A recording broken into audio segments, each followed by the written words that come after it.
We speak of ancient Egypt in hushed, reverent tones, a land of unparalleled grandeur, divine pharaohs, and monuments that defy time.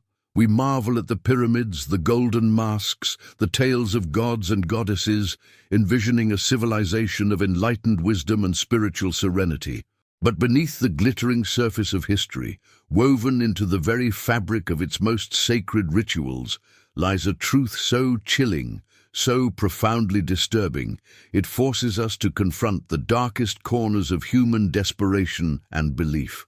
This is not the Egypt of popular imagination. This is the Egypt where divine power demanded unspeakable sacrifices, where the very concept of royal lineage was stained by acts of unimaginable cruelty. Imagine a birthright, a golden cradle, meant to lead to absolute power, yet instead leading to a fate far more terrifying than any battlefield. We are not talking about simple childhood ailments or natural tragedies, but calculated acts, desperate pleas to appease wrathful deities, to avert societal collapse. What unspeakable price did a pharaoh pay when the Nile ran dry, when plague swept the land, or when enemies besieged the kingdom?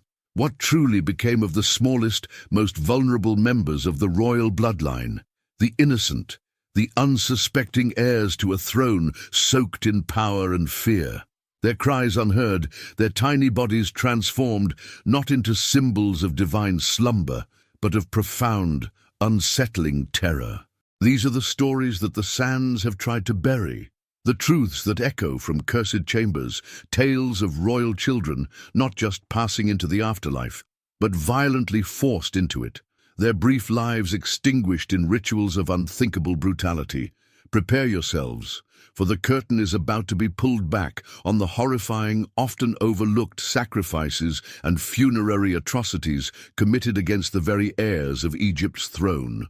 This isn't just history, it's a descent into the ancient heart of darkness, revealing how even the most powerful civilizations could resort to acts that defy comprehension in their desperate pursuit of divine favor and survival.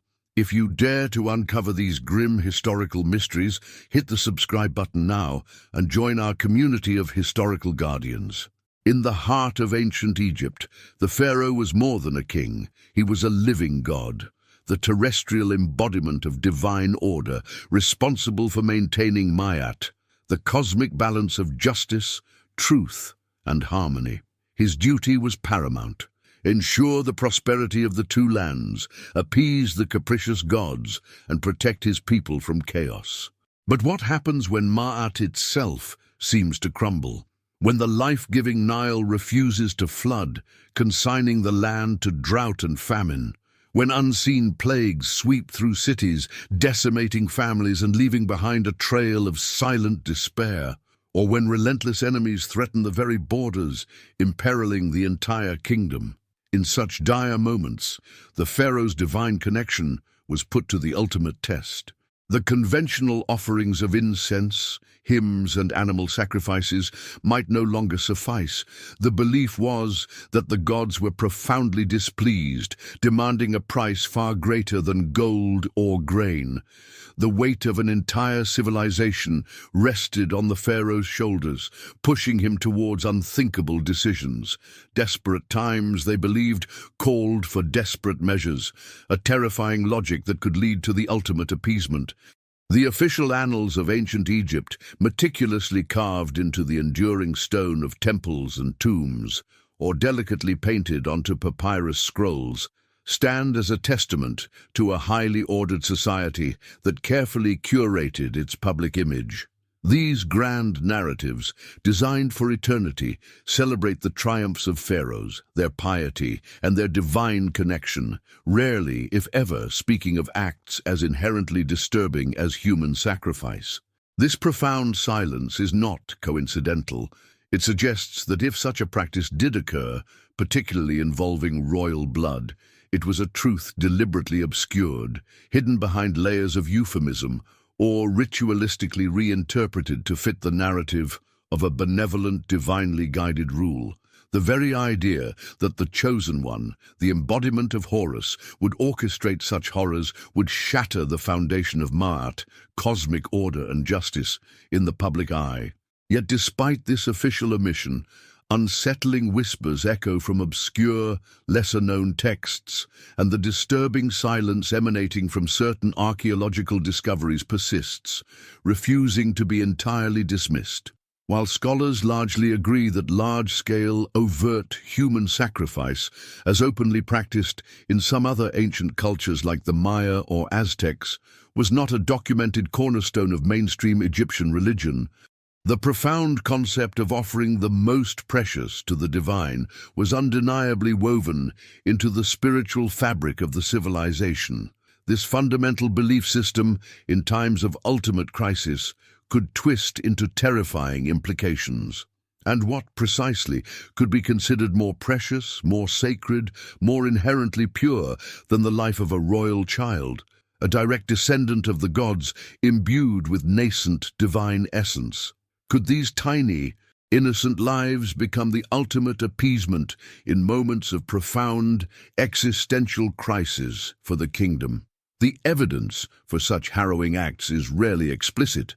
Instead, it is largely circumstantial, pieced together from fragmented, ambiguous iconography found in hidden chambers, or through the careful, often unsettling interpretation of rituals designed to be esoteric and understood only by the highest echelons of priests and royalty.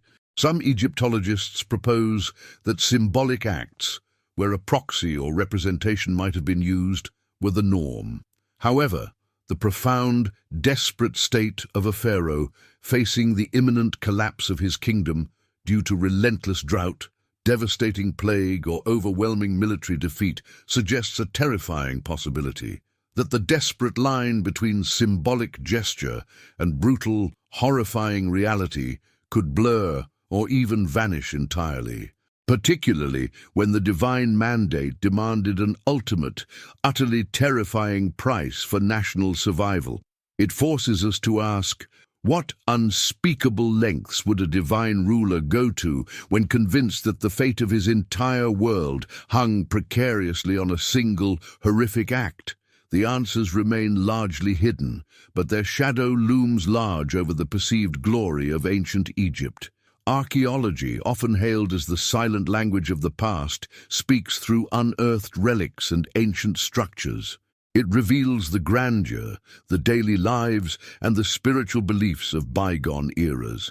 Yet sometimes it uncovers truths too grim, too unsettling for the tidy narratives we prefer. While the vast majority of royal tombs celebrate the pharaoh's magnificent journey to the afterlife, adorned with protective spells and promises of eternal bliss, some more obscure burial sites tell a profoundly different, chilling story, particularly those involving the remains of infants and young children found in contexts that defy conventional explanation. These are not always the serene, somber interments of a child lost too soon to natural illness, mourned by grieving parents.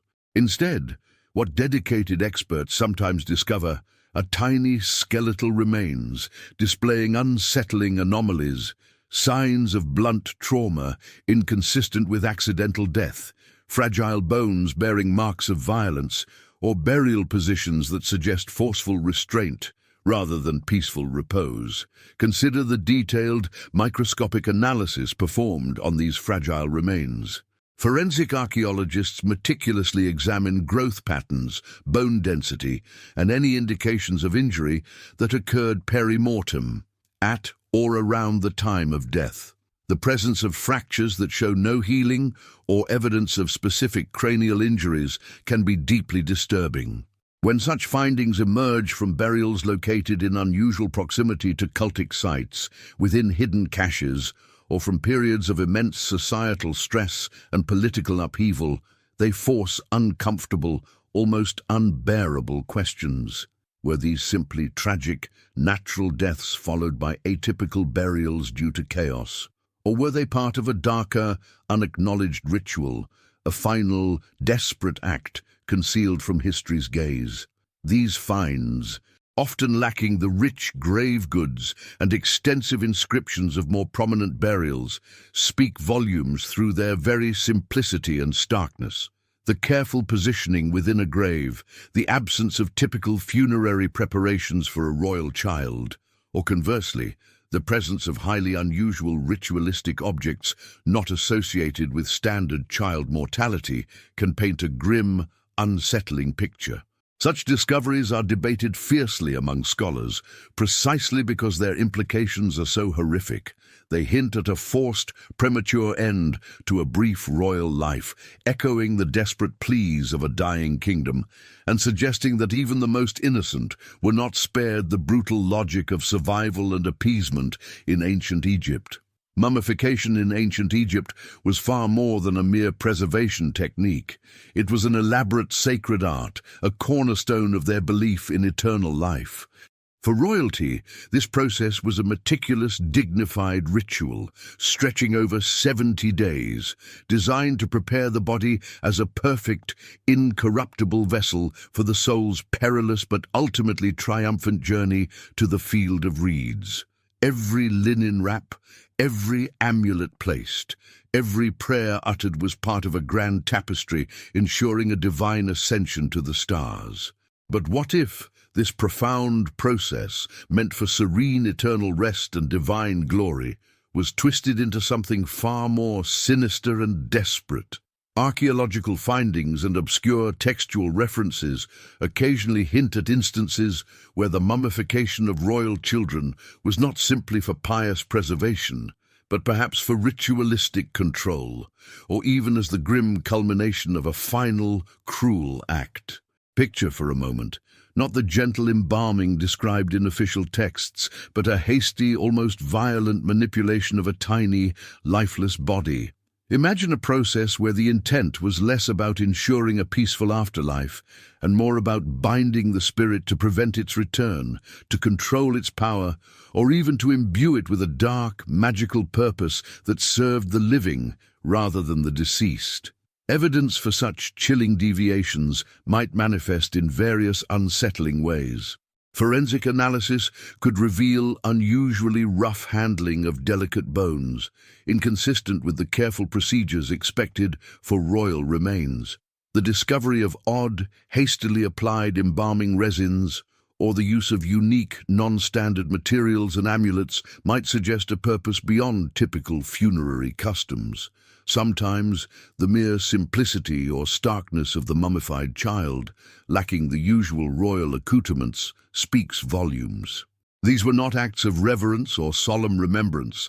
They were potentially desperate attempts to harness or control a powerful, youthful soul, turning the very act of eternal preservation into a final, terrifying desecration, a last, desperate gamble by pharaohs, steeped in a world where the supernatural was a tangible force, and no price was too high for survival. Not all royal children's final resting places were designed as grand gateways to a blissful afterlife. While the popular image of Egyptian burial chambers is one of opulence and protective magic, archaeological expeditions have, on occasion, stumbled upon discoveries that challenge this comforting narrative. Tiny, almost anonymous sarcophagi or simple burials, not within the hallowed confines of a family necropolis, but interred in obscure, often ritually sealed chambers, far removed from the main royal burials. These aren't just inconveniently located graves. They possess an eerie silence, a stark simplicity, and a deliberate isolation that strongly hints at a purpose beyond mere convenience. They suggest a conscious effort to conceal, or perhaps to contain, the lack of grand inscriptions, the absence of the typical protective spells, and benevolent imagery common in other royal tombs, is particularly striking. Instead, these isolated sites often possess an unsettling emptiness or contain peculiar, unidentifiable objects that defy standard archaeological interpretation, suggesting a deliberate attempt to sever connections with the living world or even to prevent the child's spirit from finding peace. Why would a royal child, born into a lineage of divine protection, be denied the elaborate funerary rites and the glorious send-off afforded to their peers? The answer might lie in the chilling concept of a cursed or ritually dangerous tomb. The deliberate placement of these isolated graves, sometimes in remote, difficult-to-access locations or in sites with specific, ominous symbolic significance, speaks volumes. It raises the disturbing possibility that the child's death, or perhaps their very essence, was deemed too volatile, too dangerous, or too ritually charged to be interred with honor. Perhaps they were sacrifices meant to bind malevolent forces, or perhaps their spirits were intentionally trapped, prevented from returning or causing harm. This intentional concealment and the departure from standard royal funerary protocol paints a profoundly grim picture. Children not mourned with public solemnity, but instead feared or utilized, their premature deaths shrouded in a chilling secrecy and imbued with a dark, ritualistic significance that echoes across millennia. Beyond the desperate appeals to the gods, the dark fate of certain royal children in ancient Egypt was often intertwined with the cold, brutal calculus of power itself. The seemingly gilded world of the pharaohs was, in reality, a cutthroat arena where the stakes were absolute and the consequences of miscalculation were often fatal. Dynastic succession was a treacherous game, frequently marred by ruthless assassination, cunning betrayal, and relentless intrigue among rival factions within the royal family and powerful court officials. In this volatile environment, a royal child, particularly one from a less favored wife, a secondary branch of the family, or even a rival lineage whose bloodline might pose a future claim, could become a dangerous pawn, a potential threat to the reigning pharaoh's absolute authority or the delicate stability of the succession. Consider the intense pressure surrounding the continuation of a dynasty. Pharaohs needed clear, undisputed heirs to prevent civil war and maintain their legacy. A child, innocent and unaware, could represent a direct challenge to a designated successor, a potential figurehead for rebellion, or simply an inconvenient complication in the intricate tapestry of royal lineage. In such a high-stakes, ruthless environment, the elimination of a vulnerable royal child could serve as a brutal yet chillingly effective political maneuver. Their demise might be cloaked in the guise of a sudden illness, a tragic accident, or even, as we've explored, explained away as an act of divine will demanding a sacrifice. This wasn't about appeasing deities for good harvests. It was about power consolidation, the removal of a potential claimant or a child whose very existence complicated the lineage and risked future instability, ensured a smoother, more unchallenged transition of power for the chosen heir. It speaks to a chilling logic where the lives of the most innocent could be brutally sacrificed to secure a dynasty's future, to prevent internal strife, and to maintain the absolute control of the throne, no matter the unspeakable hidden cost. The palace walls, for all their grandeur, often concealed the darkest betrayals imaginable, transforming familial bonds into chains of potential political liability. Imagine, if you can, the almost unbearable weight pressing down upon a pharaoh's soul, a burden far heavier than any gilded crown. Their role extended beyond mere governance. They were the living bridge between humanity and the divine, tasked with maintaining not just a sprawling kingdom, but the very cosmic order of the universe itself. The belief in their absolute divine responsibility was an unwavering cornerstone of Egyptian society, and any failure to avert catastrophe, be it famine, plague, or invasion, could be perceived not just as a political blunder, but as a profound personal failing, a horrifying sign of divine disfavor. In the throes of relentless crisis, when the granaries lay empty, the rivers ran stagnant with disease, or foreign armies massed at the borders, pharaohs were undoubtedly pushed to the very limits of human morality and endurance. What agonizing dilemmas tore at their conscience when faced with a choice between the unspeakable and the complete collapse of their world. The decision to sanction, or even to directly order, the demise of one's own offspring, even if veiled in the elaborate rituals of appeasement or the cold, stark necessity of political survival, would have been an act of ultimate desperation. It speaks to a profound and terrifying belief system where the individual, even a ruler considered a living god, was utterly secondary to the overwhelming fate of the entire nation. These acts were likely not born of inherent malice or depravity in every case, but rather from a warped logic imposed by extreme pressure and an unwavering conviction that the welfare of millions depended on a singular, horrific sacrifice.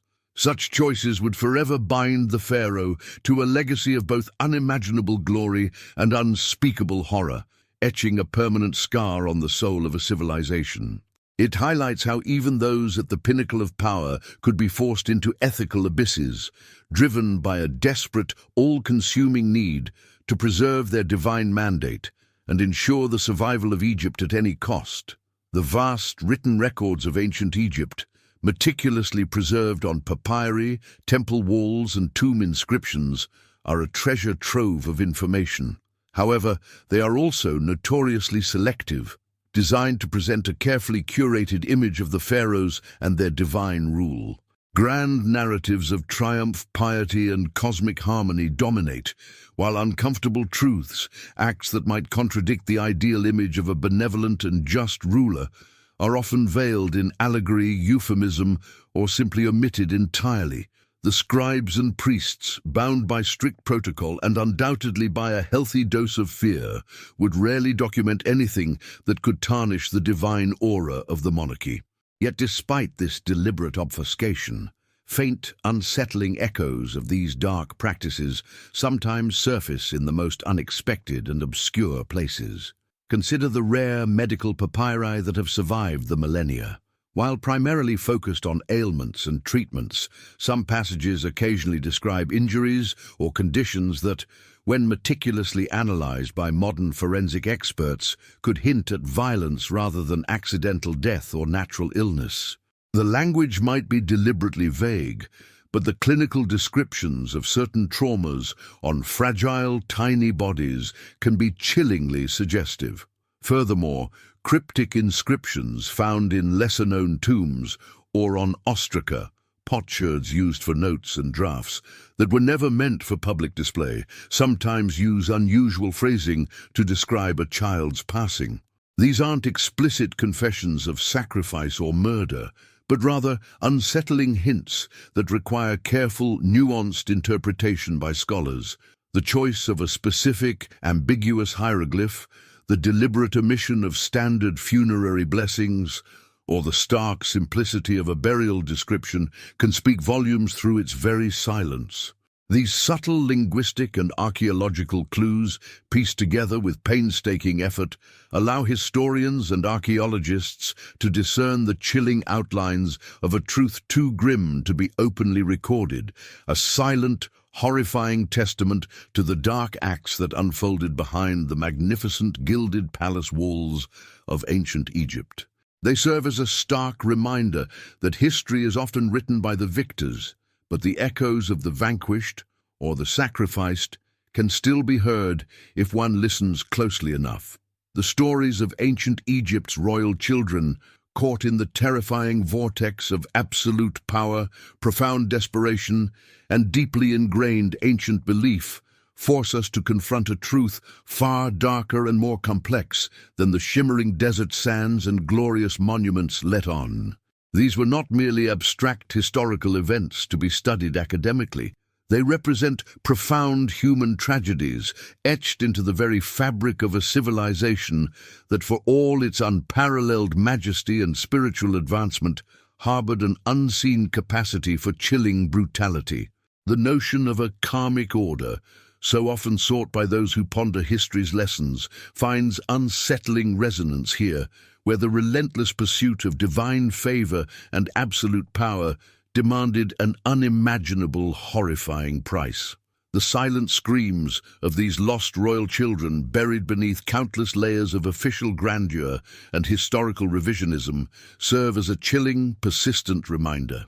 They underscore the profound moral complexities that underpin even the most magnificent empires, revealing that the relentless grip of power, coupled with the desperate cries for survival against overwhelming odds, could drive humanity down paths of unimaginable horror.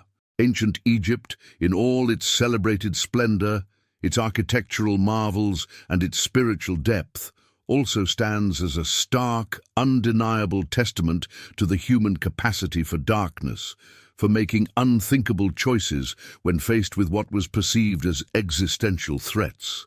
This isn't just about uncovering forgotten facts, it's about a moral reckoning with the past. It's about understanding that the pursuit of societal stability and divine blessing, when taken to its extremes, could lead to the ultimate violation of innocence. The legacy of these sacrificed children, though largely unwritten in hieroglyphs, is felt in the chilling questions they raise about power, survival, and the hidden costs of civilization itself. We must remember this unvarnished history, not just for its triumphs and glories, but for the haunting cost of its desperate, ritualistic secrets, ensuring that we never forget the profound lessons embedded within its deepest shadows.